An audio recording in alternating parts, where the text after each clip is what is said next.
everyone, and welcome to the Soft Skills Salon, your audible think tank on soft skills. I remain your host, Diana Kowarski, and this is an episode like all of our episodes where we are going to be focusing on how soft skills can make a difference in your work, in your team, in your life, in your organization.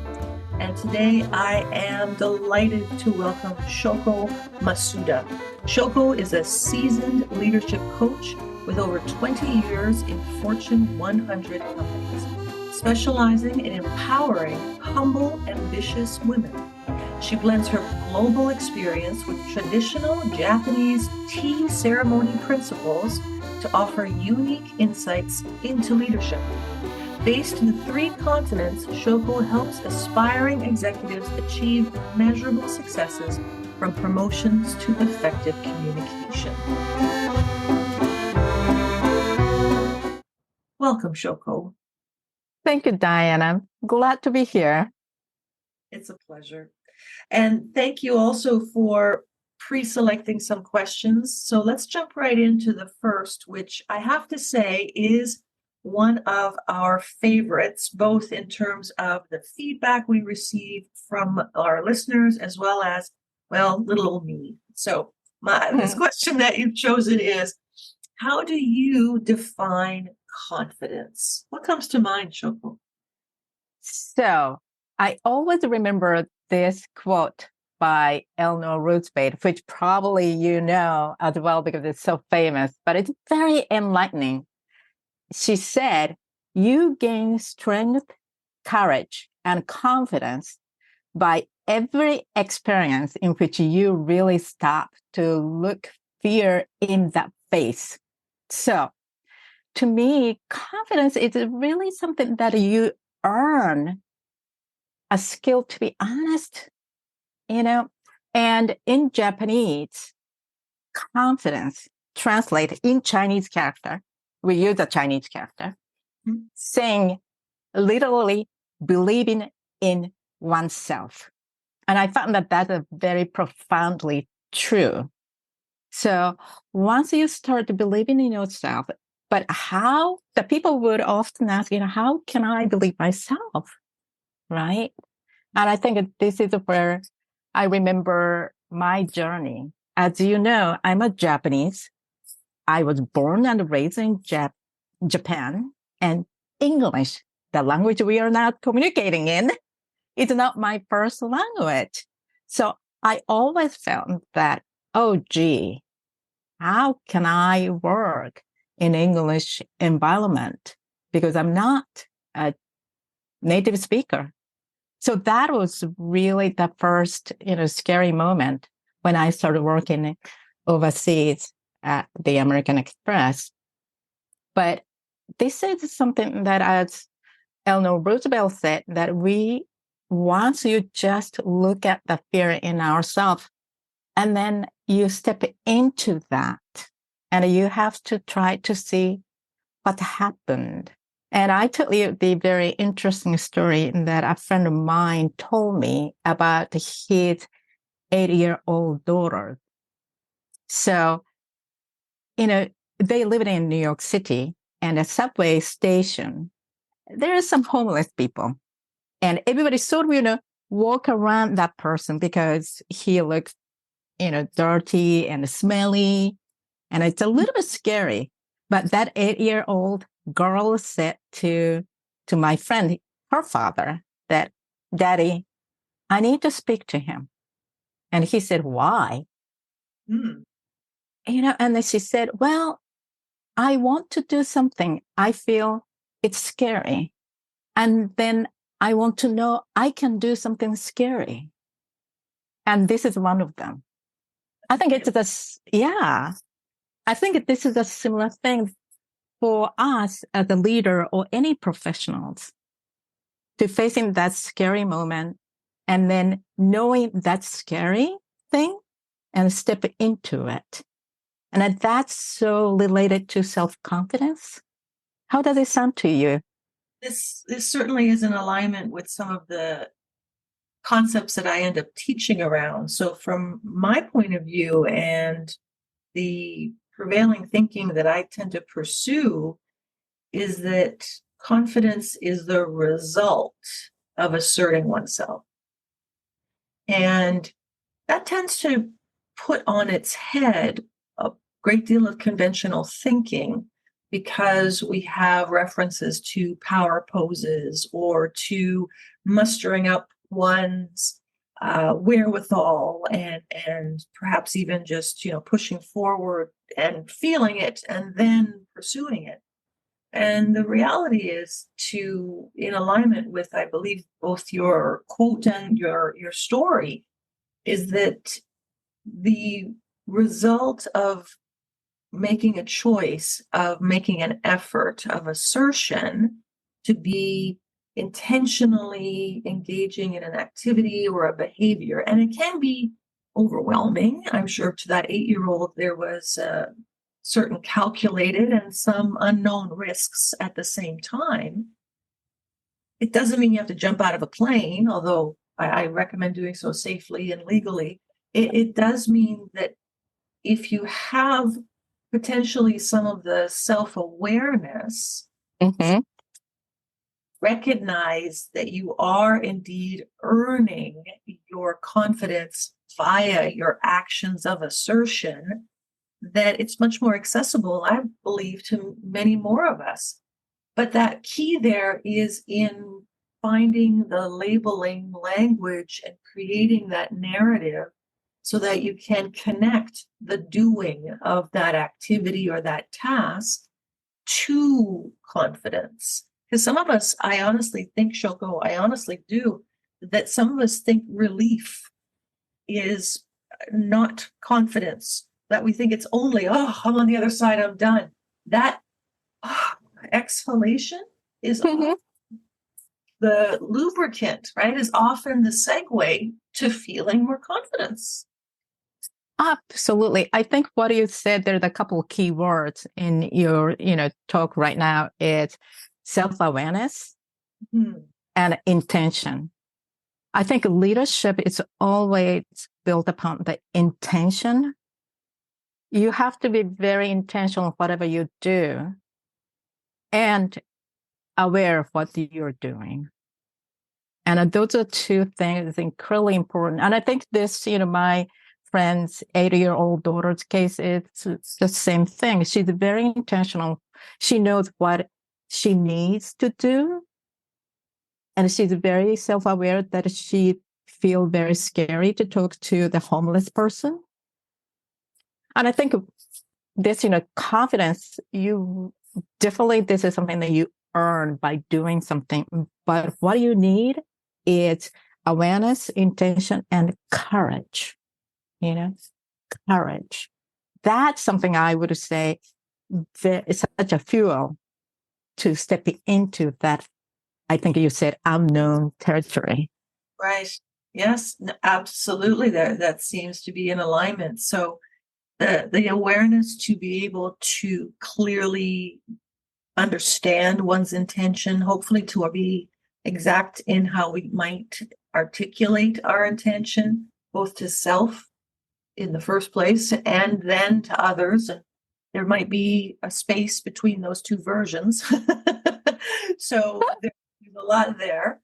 And then the clarity of one's purpose, that's what I hear with intention is purpose. And mentioned leadership, and so much of leadership when it comes to confidence can be to clarify what is one's purpose and what the intention is behind a choice or that informs a choice. And a lot of leaders that I work with end up feeling one of two extremes, either commonsensical and obvious, or that it is at the other end too complicated and or convoluted. And my response as a coach especially is always the same.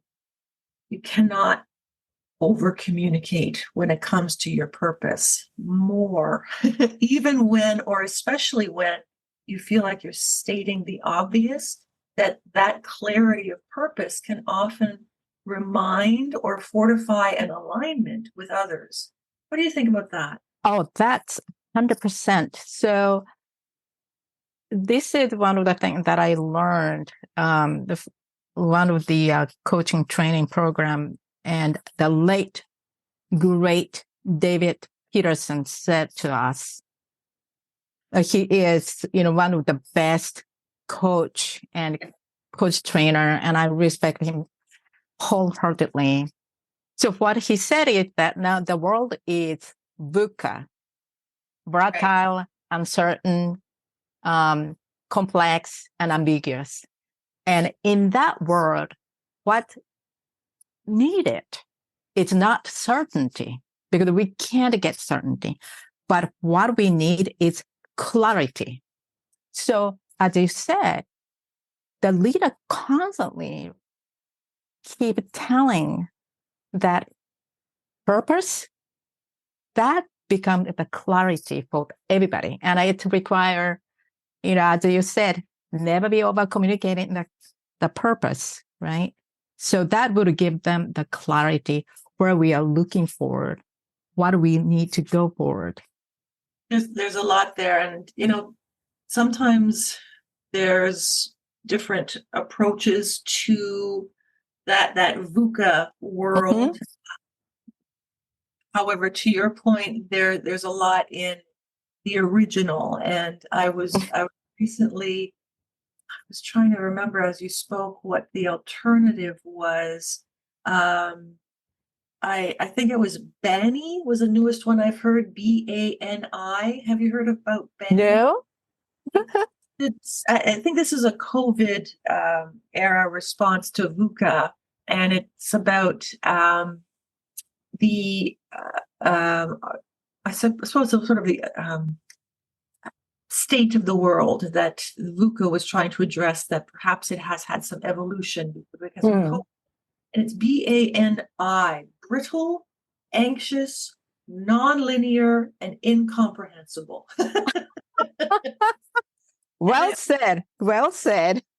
I don't know who to attribute it to, but I remember it only because of the brittle. I thought that, and certainly VUCA had talked about how, there was a fragility to our spaces, but I love the insinuation of brittle, how there can be so much space between understanding, and how relationships can at times be a bit fragile. And we use brittle in a variety of ways in our daily lexicon, but we often don't talk about the business world or our approach and our intentionality or our purposefulness. Brittle, but brittle means it'll break, right? That's what that means. So yes, absolutely. And to go back to VUCA, there's even a real insinuation in that, in and around courage, isn't there? To your understanding as well? Yes, I think so. And if you think about it, be volatile. It's because of volatile. We feel uncertain, right? And it's because it's complex. That's why you feel everything is ambiguous. Yeah, so how you very much interconnected. Right. And I think that in that, with the clarity, you just have to step into that world as a leader. 100%. Yeah. So how do we support people to take that step?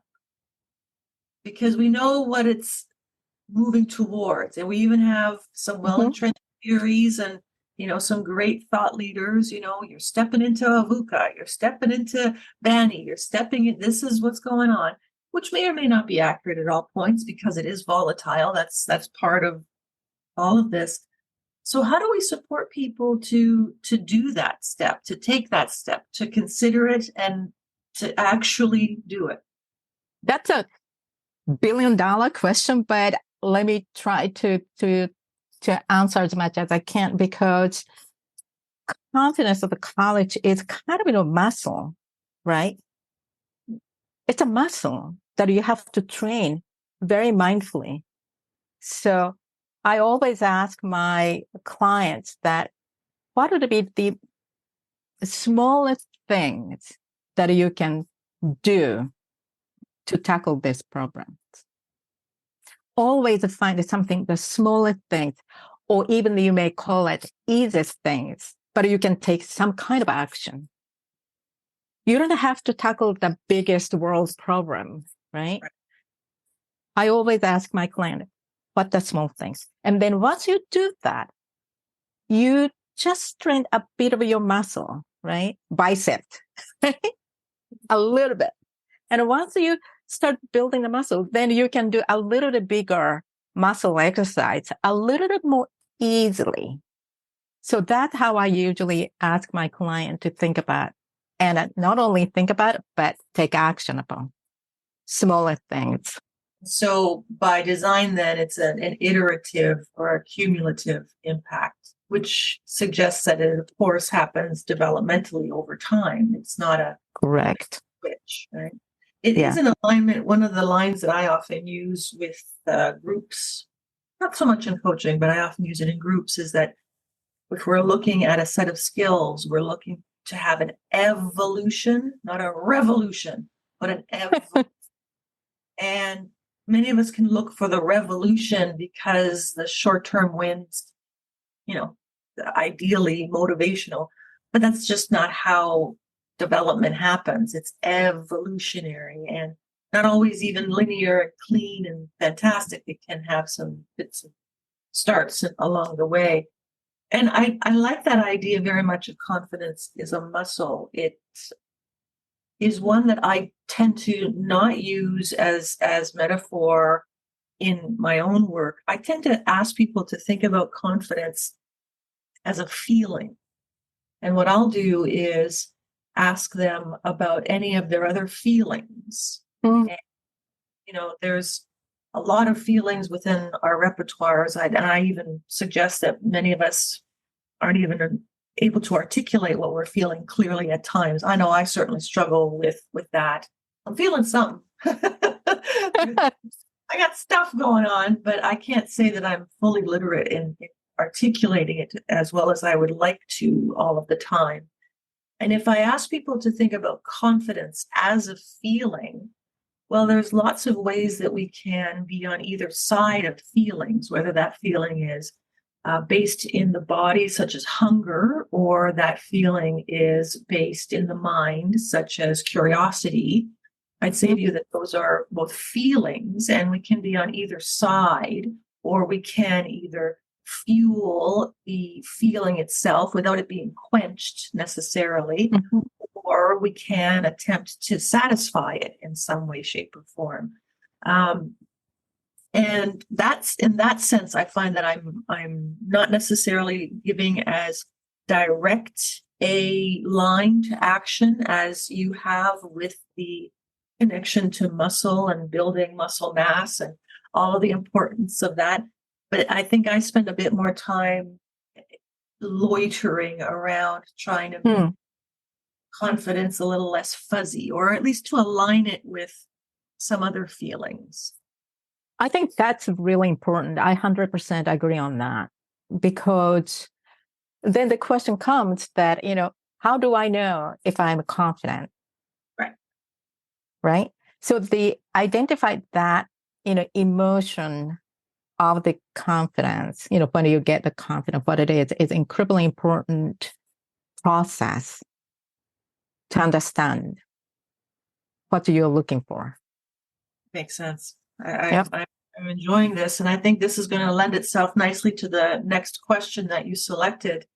And it's also a fan favorite. Your second choice was, how have you created teamwork in your career so far? What are your thoughts? So teamwork, as I said, I'm from Japan, and the Japanese culture, as you might heard, that a very strong consensus-driven, society. So everything is, but it's different from consensus, not necessarily the strong teamwork, because consensus culture that I'm from, sometimes avoiding the conflict. Yeah. Sometimes that avoiding the argument. But teamwork is actually built upon those conflict and overcoming that differences to come to the conclusion. And whenever I think about teamwork, I have to admit that I was not really good at building the teamwork when I was at the organization for a long time. But I was just very fortunate, and I was in the one of the project, and I saw the senior guy at the headquarters. He is EVP handling this project, and I'm part of the project managing the Japan market. But what this guy, his name is Bill, and Bill did is that when we had the project kickoff, he just asked us, okay, so here we have 50 people in this meeting room for this kickoff. What we want to achieve as a team, one single team. And we came up with the 3 components of that goal. We would meet the deadline. We would complete the project within the budget. And the third is the most important, that this project will not affect anyway our customer service.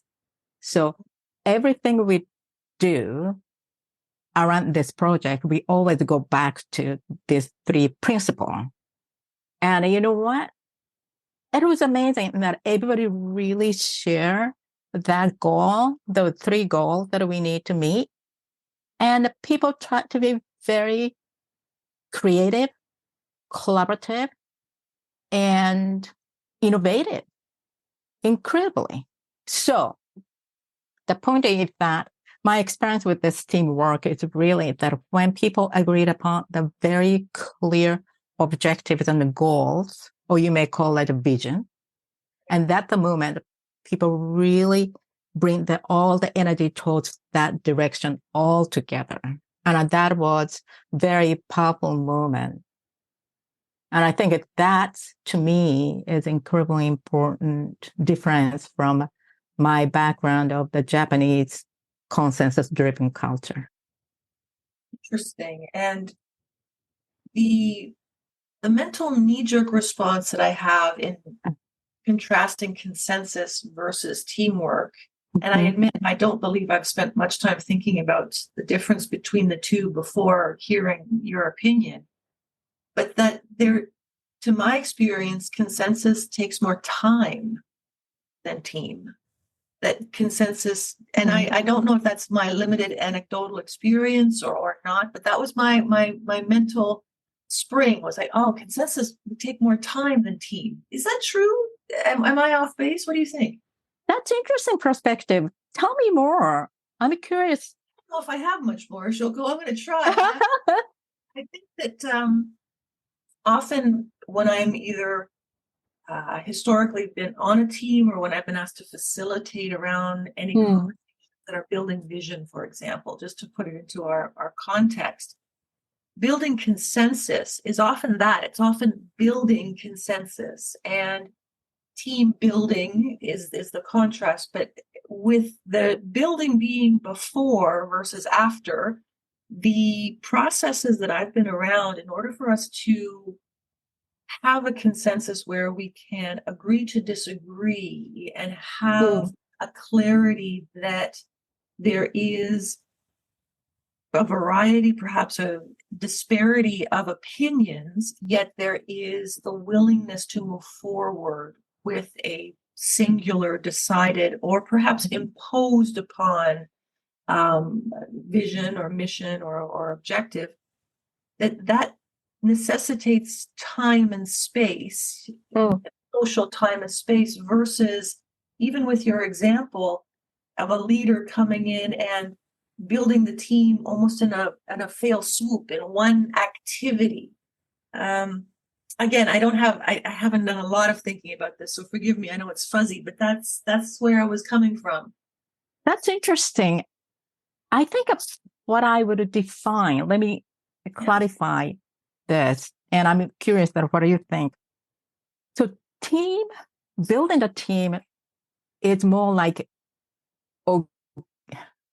team is, it's just like orga- organic thing. It's, you know, organism. It's a living thing. And because of that, yes, Bill did a great job to set the stage to the foundation of building the team. Yeah. So, and then actually becoming a team based on the three principle or three visions. There's a lot of, you know, back and forth, you know, because this project took us like, oh boy, 2 years to finish it. It's a huge, you know, project, but during that period of time, there's a lot of disagreement. There's a lot of, you know, things going on. And then we just, as you said, not revolutionary, but evolutionary, we becoming a team. And I think to me, building a team definitely takes more time because it's a living thing. Yeah. And a consensus to me, it does some kind of state of situation, you know. And I also that I noticed that sometimes that people give up, you know, consensus is not necessarily in my mind. Yeah. Right. It's not necessarily, everybody really stay, you know, positively or engage on that, you know. 100%. Shoko, people get worn down by Yeah. consent, in my opinion. They get, and It's, there's a compliance, which is mhm, different than a cooperation. There's a mhm. compliance that can result from a consensus process. Have you seen Right. that? No, I'm curious. Well, the compliance in that there can be a great deal of pressure to recognize in that group that you are the means by which there is no progress Mhm, mhm. unless you know, going back to that idea of being brittle, unless you break. Right?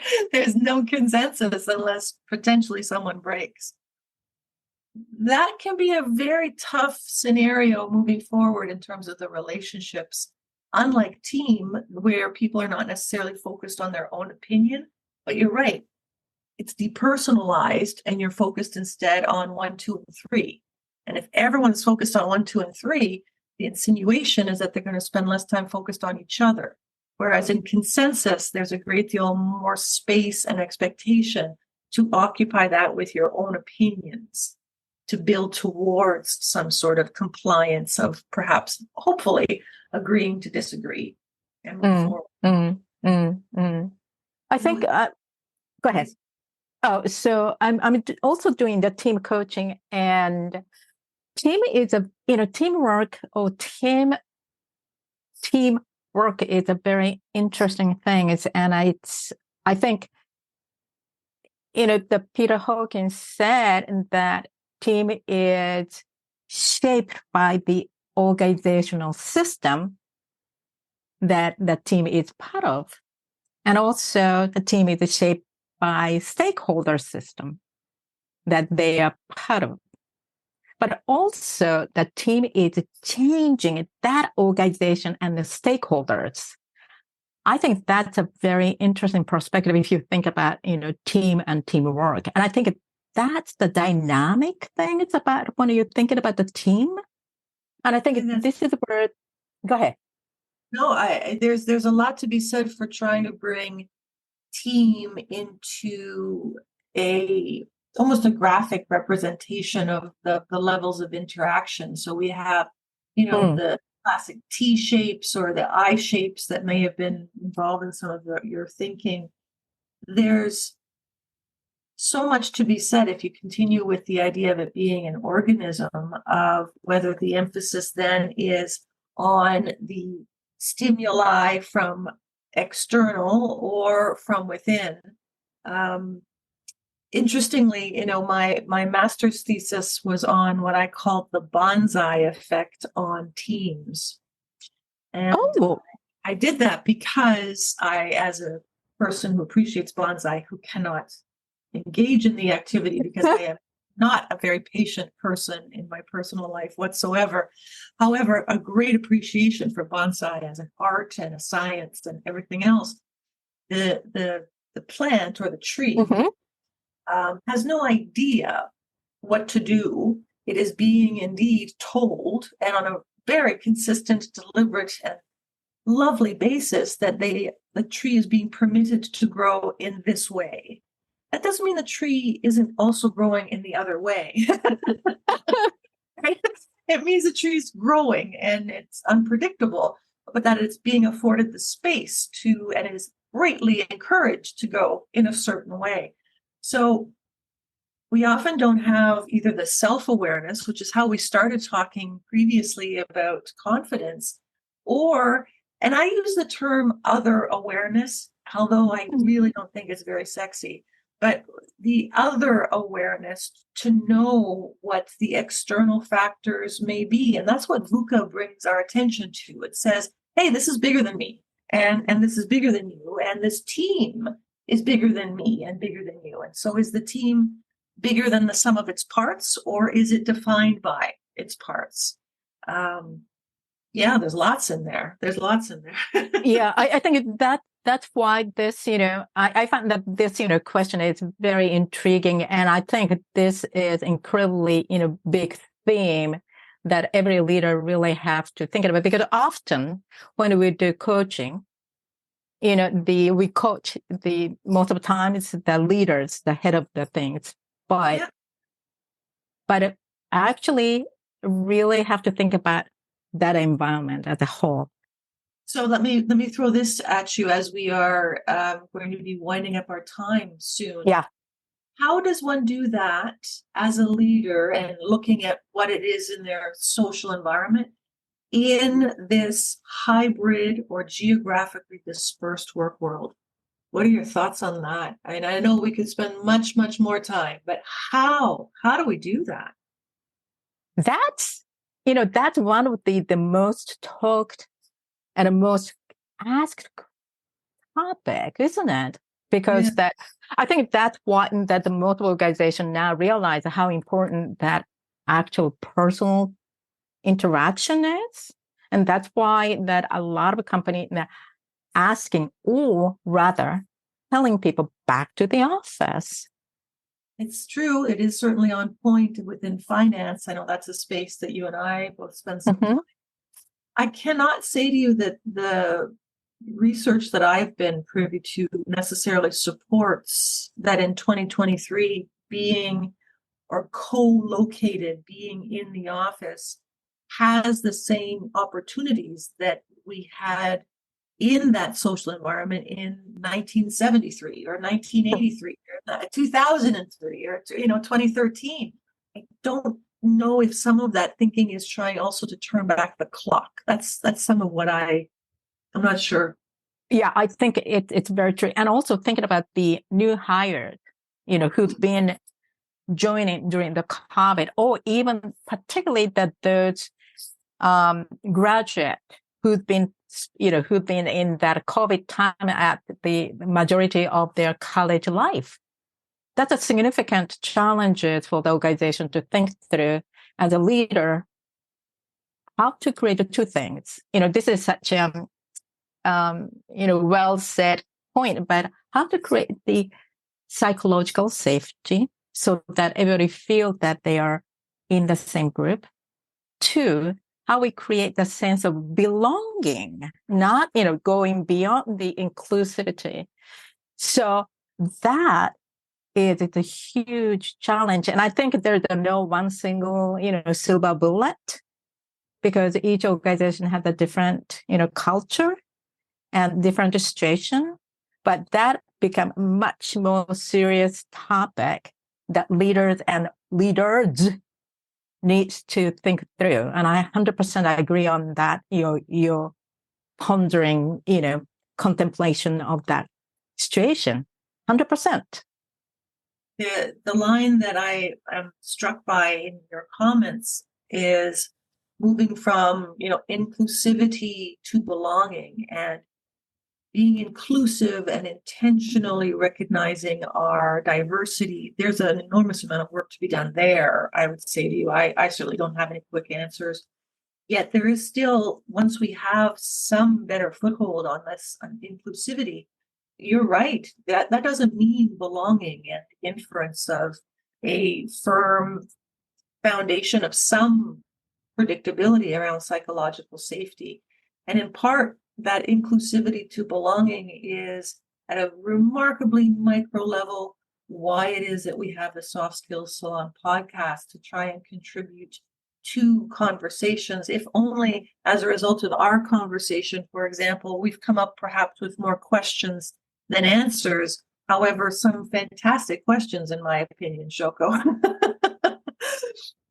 And I think this, belonging is also related to, this, team and teamwork things. So it's a big topic. Yeah. Thank you so much for our conversation, and I'm certain that it will be of great value to our listeners. Shoko Masuda. Thank you so much, Diana. This is such a lovely conversation and very inspirational, your questions and thought. Until next time. Thank you very much for listening to another dynamic and informative episode of the Soft Skills Salon with your host, Diana Kowarski. Please consider subscribing to our show wherever you listen to your podcasts, and we also encourage you to visit our website and social media links, which you can find in the show's notes. We look forward to bringing you another episode, and remember, conversation is the currency of communication. Bye for now.